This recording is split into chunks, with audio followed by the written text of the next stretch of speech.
যাক, তারপরেও একটা ভাই সামনে দিয়ে আসেন না। তখন দেখা যায় কি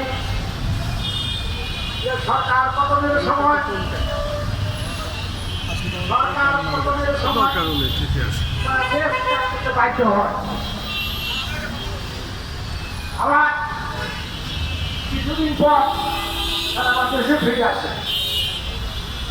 আবার তাদের পতন হয়, দেশ থেকে লক্ষ কোটি টাকা তাকে নিয়ে যায়। কিন্তু পর্যায়ক্রমে দীর্ঘ ৫৫ বছর যাবত জাতীয় অর্থনীতি ধ্বংস করে দিয়েছে।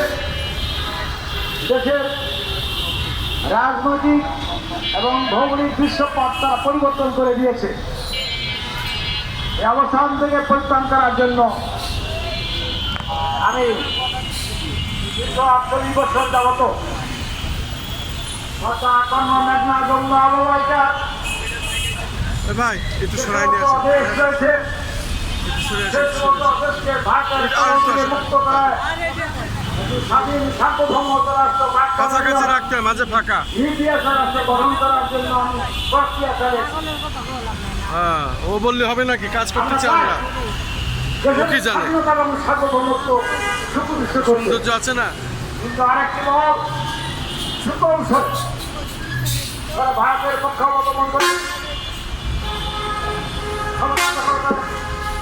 কেউ কেউ পাকিস্তানের পক্ষ অবলম্বন করে দেশকে দখল করে, কেউ কেউ সৌদি আরব এবং যুক্তরাষ্ট্রের পক্ষ অবলম্বন করে দেশের মধ্যে সৃষ্টি করে।